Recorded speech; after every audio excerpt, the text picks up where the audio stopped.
What is the largest possible chord? Well, the short answer is it's 36 notes that spans the entire range of human hearing.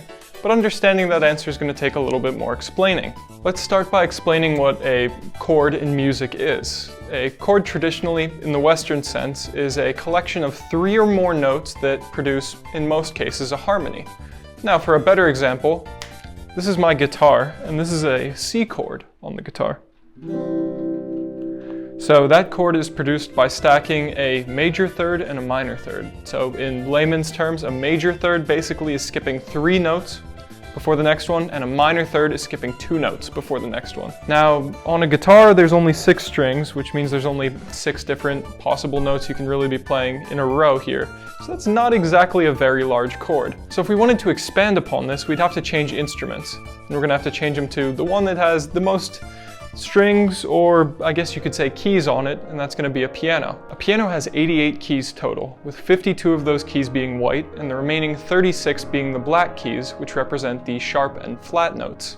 Considering the length of the piano, you can extend this pattern of major third, minor third, major third, minor third, way farther than you could on a guitar, spanning the entire range of the piano.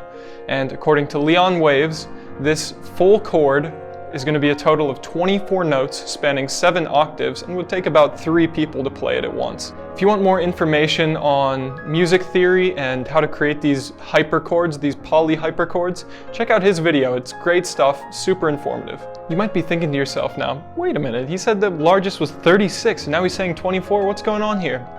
Hold on a second, we're getting there.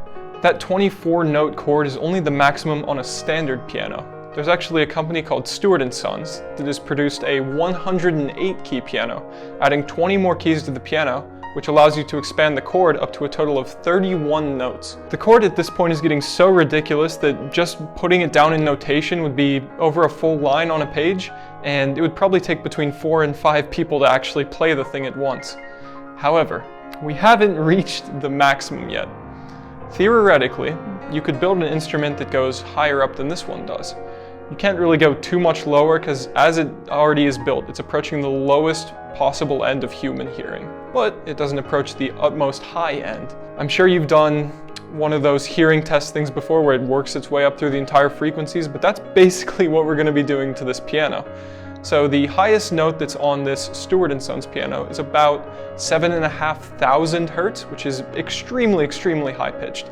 However, human hearing maxes out at best around 20,000 hertz. So if we were to extend the range of the piano, these extra 13,000-ish hertz, we'd be able to squeeze another 5 notes into this chord, creating the full range of human hearing, one chord that's fully harmonic, 36 total notes. If you could actually play this on an instrument, it would sound horrible, it would take probably 6 people to play, and all to say that you played the world's largest chord. This pattern of major third, minor third that I've been talking about the entire video on how the chords were formed can actually be continued beyond this 20,000 hertz. However, we won't really be able to hear it, so you could theoretically say that the largest possible chord is way larger than 36 notes, but what's the point if you can't even hear what it sounds like, if you can only hear a small percentage of the actual chord? But you can continue this pattern up until the utmost limit of what sounds can travel through air, reaching around 3 to 5 gigahertz in frequency. At that point, physics starts to get really funky and it's just not the topic of today's video. But if you have any other burning unanswered questions you'd like to see answered, just drop them down in the comments and maybe I'll get to them. At the very least though, now you know what the largest possible chord is.